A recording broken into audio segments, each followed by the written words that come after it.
Bonjour, bonjour, bienvenue sur l'ADN Beauty. Aujourd'hui on va parler drugstore, les nouveautés drugstore. Voilà, j'ai accumulé un certain nombre de produits que je voulais vous présenter. Je les ai tous rangés dans la même boîte et je me suis dit que j'attendais le bon moment pour vous les présenter.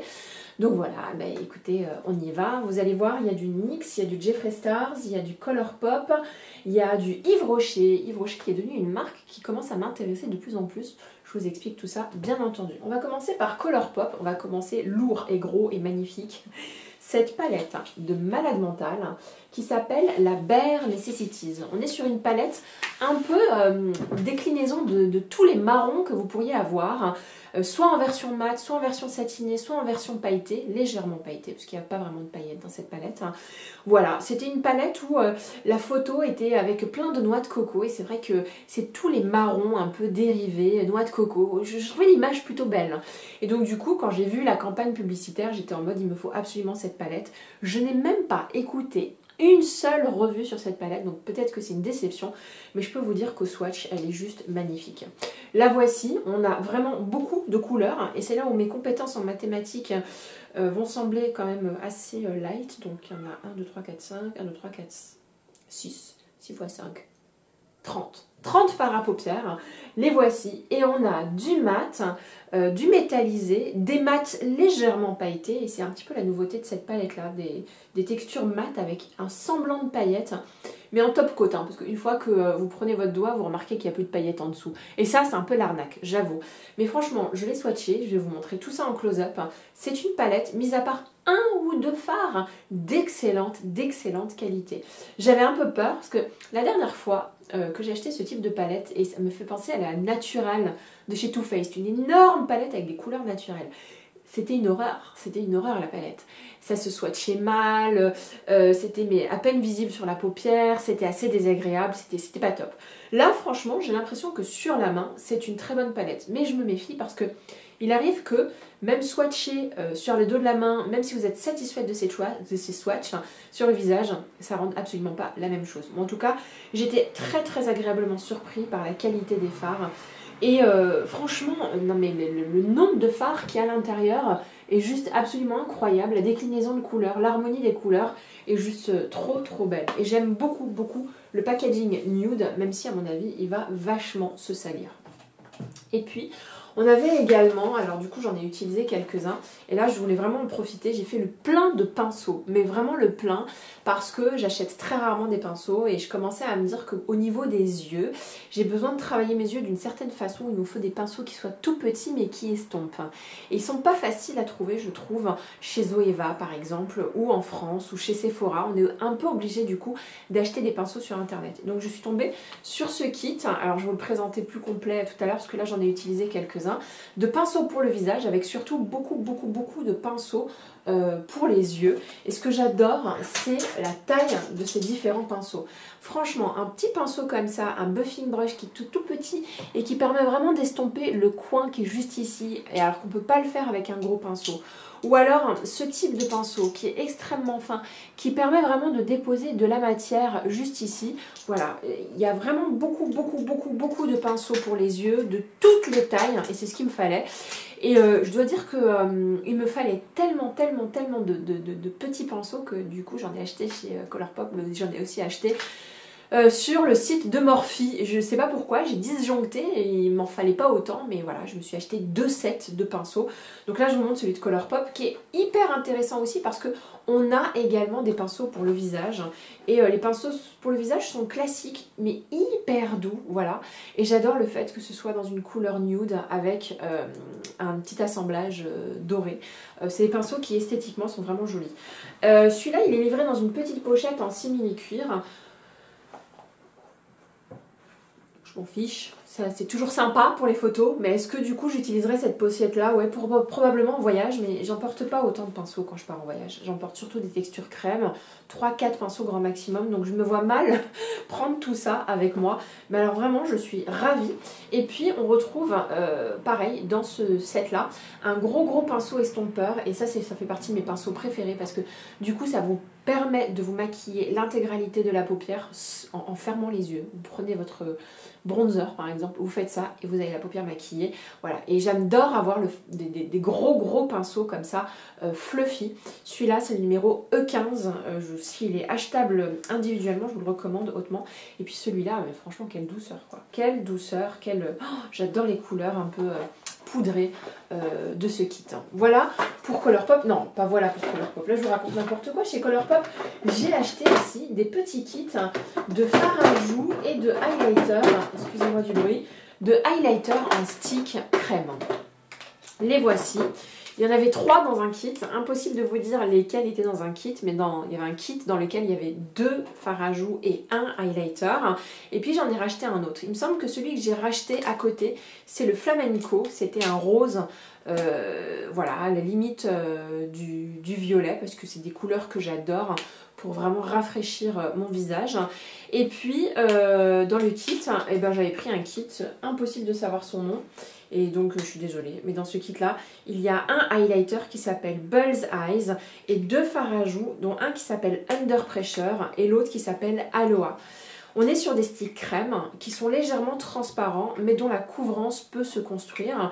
J'avais vu beaucoup de vidéos sur le sujet, j'ai beaucoup hésité, mais en fait je suis tellement fan des textures crème qu'il me les fallait. Ils ont cette texture transparente un peu à l'eau qui va donner du coup un petit reflet rosé assez naturel si vous voulez un maquillage très naturel. Mais il me semble que vous pouvez construire l'intensité, parce que j'avais vu des vidéos où elle mettait plusieurs couches et on voyait qu'on pouvait du coup intensifier le flush. Voilà, donc moi je sais pas quoi en penser pour le moment parce que je les ai pas testés, mais vous pouvez voir au travers des swatchs qui sont vraiment jolis, particulièrement le highlighter qui est canonissime, qui ressemble énormément au highlighter que j'ai acheté chez Guerlain et qui coûte une blinde. Le voici, il est super beau, il est huileux, ce qui fait que du coup il s'estompe super bien et il donne cet effet glossy que je recherche. Et quand je regarde la couleur, je me dis mais vraiment il ressemble à celui de Guerlain. Là on n'est pas du tout au niveau du prix de Guerlain, là on est dans un prix qui défie toute concurrence, hein, voilà.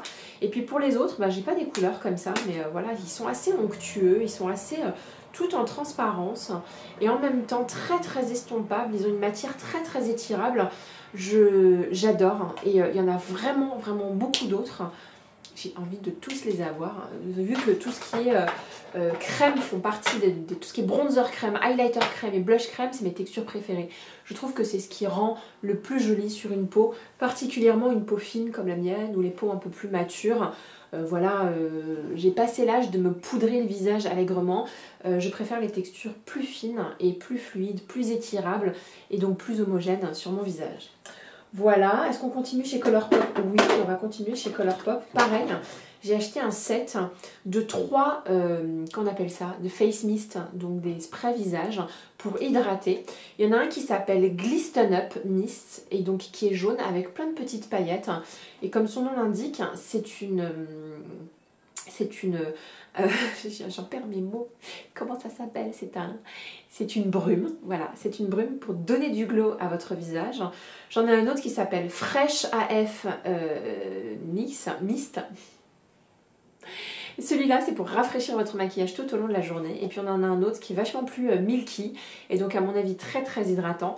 Écoutez, c'est plutôt une youtubeuse qui s'appelle Kathleen Light, qui est très en collaboration avec Colourpop, qui n'arrête pas d'en parler. Et quand je les ai vus dans un petit set, hein, dans un petit coffret de 3 à moins de 20 €, je me suis dit que franchement il n'y avait pas meilleure occasion pour les tester. J'aurais pas parié ma chemise sur les produits skincare de chez Colourpop, mais Colourpop a décidé de lancer de plus en plus de produits skincare. Ils font des sérums hydratants, ils font des crèmes, ils font des brumes hydratantes, des brumes matifiantes. Voilà, ils développent un peu plus leur gamme. Je suis pas sûre à 100% de rentrer là-dedans, mais j'en ai entendu plutôt du positif, hein, surtout sur les sprays visage. Donc écoutez, hein, j'ai très hâte de les tester. Peut-être que je vous ferai un full face drugstore très bientôt. Je vous avais dit également que j'avais fait des petites conneries chez Morphe. Donc j'ai acheté des pinceaux, voilà, les pinceaux de Jeffree Stars. Je ne sais pas si vous connaissez ce youtubeur, c'est un youtubeur complètement... voilà. Il adore le maquillage, il a un côté, comment dire, très ostentatoire, hein. Je veux dire que je me maquillerai jamais comme lui, mais, et voilà, parfois ça me détend de le regarder, je trouve qu'il a des bonnes idées, il a un avis sur les produits qui est assez tranché et qui permet vraiment tout de suite de se focaliser, tout de suite de se faire une idée sur quelque chose quand on n'a pas vraiment beaucoup le temps. Voilà, il a sa propre marque de maquillage et donc du coup il a développé sa propre marque de pinceaux. Les voici, ils sont roses. Ah oui, il est très très rose comme monsieur, hein, je vous préviens. Et pareil, j'ai choisi le set de pinceaux pour les yeux. Et c'est là où je me suis dit, entre ceux de Colourpop et ceux qui sont juste ici, vraiment j'en ai pour toute la vie là. Je ne rachèterai plus jamais de pinceaux. C'est bon là, j'en ai beaucoup trop. Pareil, je les ai achetés pourquoi? Parce que vous avez des pinceaux qui sont juste minuscules et qui vont vous permettre de travailler le creux de paupière qui est juste ici. Moi j'ai pas beaucoup d'espace à ce niveau-là. Donc il me faut des pinceaux qui sont petits, qui soient précis et qui en même temps estompent. Donc ça nécessite chez eux une certaine forme, des petites formes comme ça, comme celui-là par exemple. Voilà, et puis des pinceaux un peu plus gros, un peu plus classiques. Et ce que j'aime bien dans celui-là, c'est qu'il y a un pinceau à eyeliner, et j'ai perdu tous mes pinceaux à eyeliner. Et j'aime bien les eyeliners en peau, voilà. Et donc du coup, bah, ça demande quand même d'avoir des pinceaux spécifiques. Et en plus, ils sont roses, hein, ce qui est trop mignon, c'est très très girly. Tout ça dans une petite trousse vernie, que je vous avoue, je sais pas quoi faire de cette trousse. Voilà, parce que c'est pas mon style cette trousse, hein. Autant j'aime bien les trucs Barbie de temps en temps, mais là cette trousse c'est pas non plus ce que je recherche pour tout vous dire. Bref, donc voilà pour Jeffree Stars. Et toujours chez Morphe, du coup il y avait des nouveautés qui m'ont interpellée comme ce bronzer. Alors je sais pas ce que j'ai fait, mais c'est beaucoup trop foncé, on est d'accord, hein? C'est beaucoup trop foncé. Beaucoup. Donc écoutez, on va... Hein? Bon, c'est un bronzer gigantissime et énorme. Je ne saurais pas, j'ai pas de bronzer à vous présenter là pour que vous puissiez voir la taille. Normalement, les bronzers ils font cette taille là, vous voyez ce que je veux dire? Là, le machin il est juste énorme. Apparemment, c'est aussi pour le corps. Face and Body Bronzer, poudre bronzante visage et corps que j'ai utilisé, que j'ai acheté en teinte Glama Bronze. Voilà, on va voir ce que ça donne. J'étais aussi un petit peu dégoûtée parce qu'on est sur un bronzer mat, alors que moi je préfère les bronzers lumineux. Je trouve que c'est ce qui est beaucoup plus joli sur moi. Bah écoutez, on va voir ce que ça donne. Après tout, je suis là aussi pour tester et du coup, ça va me sortir des sentiers battus. J'aime beaucoup le packaging et ça fait partie de la collection de printemps. Et dernière chose, toujours chez Morphe, c'est une palette de la collection de cette printemps. Regardez-moi cette très très jolie palette. J'aime beaucoup l'harmonie des couleurs, à la fois classique et à la fois différente de tout ce que je peux trouver. Il y a beaucoup de jaune dans cette palette là et quand je l'ai swatchée, je me suis dit... j'ai un peu du mal à voir la différence entre les jaunes. Voilà un peu ce que je reproche à cette palette. Sinon tout le reste est très joli, sauf cette couleur là, qui est juste au milieu, qui est un doré irisé. Et Morphe a un problème avec les couleurs irisées. J'ai acheté plein d'autres palettes, je suis dégoûtée, magnifique au niveau de l'harmonie des couleurs. Franchement, quand on regarde la palette, on dit mais qu'est-ce qu'elle est belle. Et quand on regarde les teintes irisées, une fois sur deux, elles sont dégueulasses. Non mais franchement, on se pose la question de savoir qu'est-ce qui s'est passé quoi. C'est très très terne, c'est très poudreux et du coup ça donne quasiment aucun effet, sinon un léger reflet. Est-ce que c'est ça, l'irisé, selon Morphe? J'en sais rien. Mais sinon, tout le reste, notamment les couleurs mates, sont démentes. J'adore la deuxième et la troisième rangée. Et puis, il y a ce petit phare, là, un peu pailleté. On se pose la question de savoir ce qu'il fout là. C'est peut-être pour donner un côté sun, un côté festival, j'en sais rien. Mais la palette est vraiment pas mal et du coup, ça m'a donné envie de la tester. Morphe, on est vraiment sur des produits pas chers. Hein, donc, c'est pour ça que je me permets de commettre des erreurs chez eux. Mais voilà, assez souvent, malheureusement, les palettes sont inégales. Et un coup sur deux, je me retrouve avec une palette où je me pose la question de savoir si je la garde parce qu'à la fois elle me plaît au niveau de l'harmonie des couleurs et à la fois il y a des fards dedans, je les utiliserai pas quoi. Voilà un petit peu pour Morphe. Ensuite, il y a des nouveautés qui sont sorties chez NYX avant le confinement, donc c'est pas tout à fait nouveau, en tout cas ça a plus d'un mois. Ce sont des nouveaux rouges à lèvres dans la gamme, écoutez, dans la gamme, je sais pas quoi. Voilà, donc c'est une nouvelle gamme de rouges à lèvres avec des petits cœurs, ils sont extrêmement crémeux. Entre le crémeux et le mat. Voilà, ils retiennent assez bien la lumière qui fait que ça leur donne un côté mat sans le côté un peu chiant du mat, c'est-à-dire le côté desséchant. Alors là du coup je me suis jetée sur les roses. Je les trouve extrêmement pigmentés comme vous pouvez le voir et notamment comme vous le verrez encore mieux dans les close-up. De plus en plus aujourd'hui j'aime cette catégorie de rouge à lèvres mat. Je les aime quand ils sont crémeux et très très pigmenté. Et je trouve que là, NYX a fait quelque chose qui est digne de ce qu'on pourrait éventuellement trouver dans les grandes marques de luxe que sont aujourd'hui Lancôme et Chanel. Je vous jure qu'on a quasiment la même intensité. Ceux de Lancôme et de Chanel sont un peu plus velvet et vont avoir une intensité, une profondeur de couleur, j'avoue, beaucoup plus jolie. Mais quand même, là on est sur quelque chose de très très confortable, la matière est très étirable et on a un très très large choix de couleurs. Alors moi j'ai pris des roses bien entendu, mais vous aviez des nudes, des rouges, des marrons, des couleurs très très grungy. J'avais l'impression qu'on ressortait, vous savez, les marrons des années 90 qui au fond des babines de chien. J'ai failli en prendre un et puis je me suis rappelé que ça m'allait pas. J'avoue que parfois je succombe aux sirènes des tendances, mais là je me suis calmée. Et puis, je vous les avais déjà montrés avant le confinement, il y a plus d'un mois, voire même un mois et demi, 2 mois. J'étais sur les champs et puis j'avais un rendez-vous pour mon iPhone dont l'écran s'était brisé. Donc il fallait que je patiente pendant que à l'Apple Store des Champs-Élysées, ils étaient en train de réparer mon écran. J'avais 1 heure à tuer. Et juste à côté de l'Apple Store, vous avez un Yves Rocher. Je me suis dit, tiens, j'y vais, je vais aller voir ce que ça donne. J'avais été agréablement surprise par 2 ou 3 produits. Je me suis dit, bon, continuons à être agréablement surprise. Et chez eux, je me suis acheté ces brumes parfumées. Oh, je les adore, je les adore. Alors, ce sont des brumes parfumées, ce ne sont pas des parfums. Donc du coup, ça tient pas beaucoup. J'en ai pris un à la noix de coco qui sent mais vraiment la noix de coco. Vous pouvez la mettre sur les cheveux, sur le corps. Et pour moi, c'est typiquement le produit que j'aime bien avoir pour me rafraîchir. Après une longue journée passée au parc avec mon fils. Vous savez, quand vous passez des longues journées à bosser comme des crevards et puis vous savez que le soir, vous devez aller voir des copines ou vous avez une date ou vous avez, je sais pas, une petite teuf et vous avez envie de vous rafraîchir. Et ben c'est typiquement le genre de produit qui rafraîchit, limite à avoir dans son sac de sport. Voilà. Donc j'avais pris un à la noix de coco qui sent bon, mais qui sent bon, légèrement écœurant, mais quand même, qui sent super bon la noix de coco. Là, je me sens fraîche. Bon, j'avoue que j'étais déjà très fraîche. Je me suis lavé les cheveux ce matin. J'ai pris une longue douche bien chaude ce matin. Et du coup, je me suis parfumée avec des milliards de crèmes différentes. Et puis, j'ai pris aussi celle-ci. Mais je préfère la noix de coco. Celui-là est à l'amande et à la fleur d'oranger. Alors là, ça sent bon, ça sent l'enfant, ça sent mais hyper apaisant. Donc c'est vraiment des petites tueries. Il y avait d'autres senteurs mais elles ne me plaisaient pas du tout. Il me semblait qu'il y en avait une à la mangue qui à la rigueur pouvait rentrer un petit peu dans mon scope. Mais non, franchement, si je vous en conseille deux, je vous conseille celui à la noix de coco et celui à l'amande et à la fleur d'oranger. J'ai super hâte de les utiliser. Je m'étais vue très, dans une vie active où je bouge beaucoup et puis le soir je sors. Mais bon, avec le confinement...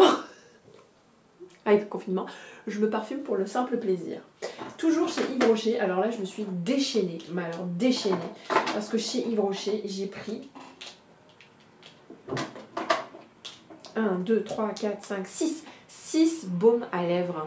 En fait il y avait une opération de promotion, quand vous avez la carte Yves Rocher, vous avez des promos de malade. Ça me revenait mais à 1,50 €, 2 € le baume. Mon fils me les pique tous. Mon fils il appelle ça, vous savez comment? Du rouge à rêve. Voilà, il n'arrive pas vraiment à bien à le dire, à chaque fois il se trompe, il dit maman, est-ce que tu as du rouge à rêve pour moi, j'ai mal aux lèvres, etc.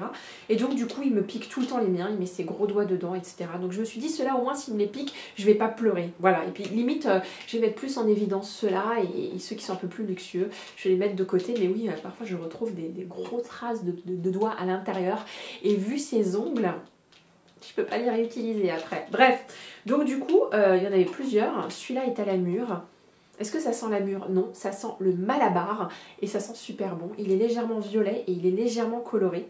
Juste ici, vous pouvez le voir, mais très très légèrement. Ils sont hyper hydratants. Je l'ai utilisé sur moi tout à l'heure et j'ai adoré. J'en ai un à la noix de coco qui sent la noix de coco fraîche, comme l'eau de coco, qui sent pas la noix de coco un peu écœurante, pas le cookie à la noix de coco, mais vraiment tout frais. Donc celui-là, je l'adore, je vais le garder pour moi. Vous allez voir, j'ai tous envie de les garder pour moi en vrai. Je vous ai parlé de mon fils, mais en réalité, je vais tous les garder. Celui à la vanille, que je ne vous ai pas attendu pour le mettre, je l'adore. Il sent super bon. Et puis, il y en a un au beurre de karité, qui est mon préféré. Ah ouais, c'est celui-là mon préféré, le beurre de karité. Et ensuite, on en a d'autres qui sont colorés. Donc celui-là, il est juste canonissime. C'est à la framboise et c'est un très très très joli rose. Pareil, très léger le rose. Et pareil, alors celui-là... Oh putain, celui-là, il sent le chewing-gum, le malabar à la fraise. Je l'ai mis juste au milieu. C'est très très light. Il y en a un qui sent la mangue, une tuerie. intersidéral, j'adore. Bon, c'est très très chimique hein, comme odeur, on va pas se mentir, même si il y a écrit dessus que c'était hyper naturel, mais en tout cas ces petits baumes là, miam miam, j'adore. On continue toujours chez Yves Rocher parce que du coup, bah, ça a été un peu... j'ai fait beaucoup d'achats chez Yves Rocher. Chez Yves Rocher, c'était Alima qui m'a recommandé l'anti-cerne. Voilà, c'est un anti-cerne qui lui a été beaucoup recommandé par ses abonnés. Et apparemment, c'est un anti-cerne au bleuet, donc ça va décongestionner cette zone-là qui peut paraître un petit peu gonflée à certains moments ou pour certaines d'entre vous. Et qui va réduire, qui va avoir un petit effet anti-cerne, on va dire, mais au sens soin. Donc voilà, je l'ai testé, j'ai pris la couleur dorée. J'avais l'impression qu'il était vraiment pas mal. En tout cas, il a une matière assez équivalente à tout ce qu'on peut trouver aujourd'hui. Il est couvrant, sans trop être couvrant, mais enfin, franchement, il a l'air de défoncer, quoi. Moi, en tout cas, c'est ma couleur parfaite. Voilà, j'ai très hâte d'utiliser ce produit-là. Et c'est assez rare que du coup, je m'arrête chez Yves Rocher comme ça pour du maquillage. Autre maquillage que j'ai vu chez Yves Rocher qui me tentait énormément, c'est ce mascara là qui s'appelle le mascara Volume Elixir. Et en fait, il me tentait parce qu'il a deux promesses. Une promesse de volume, et donc j'ai très hâte de le voir. Franchement, il m'a été recommandé par personne. C'est vraiment parce qu'il était devant moi que je me suis dit vas-y fonce. Et il a une action soin avec des peptides d'hibiscus. Voilà, donc il a la brosse que j'aime. J'espère qu'il ne va pas me décevoir. Et si c'est une tuerie, franchement, bah, vous m'en entendrez beaucoup parler. C'était pas français ce que j'ai dit. Bon, vous en entendrez beaucoup parler. Vous en entendrez. Bon, bref, vous m'avez comprise, parce que c'est un mascara qui coûte vraiment pas cher et j'essaie de temps à autre de vous présenter des alternatives qui soient pas chères. On n'est pas obligé de tuer son porte-monnaie ou sa CB ou d'avoir des problèmes avec son banquier pour pouvoir se maquiller. Voilà, voilou. Donc du coup, ce qui est mignon, c'est que chez Yves Rocher, on vous donne des crèmes gratos quand vous commencez à dépenser un petit peu d'argent. J'en ai eu pour moins de 50 € dans ce que je vous montre là aujourd'hui. Donc du coup, elle m'a filé cette petite crème pour les mains à la noix de coco. Je n'aime pas beaucoup les crèmes Yves Rocher pour les mains. Je les trouve pas assez nourrissantes, hein. Trop grasses, mais pas avec l'effet nourrissant du gras. Mais c'est peut-être une idée à moi. Ça fait très longtemps que j'en ai pas utilisé. Donc voilà, c'était mon haul drugstore. J'espère que ça vous a plu. Si c'est le cas, mettez un petit like. Si vous avez envie de revoir cette petite tête d'olive, n'hésitez pas à vous abonner. Je suis là 2 fois par semaine, le mercredi et le dimanche. Je vous embrasse.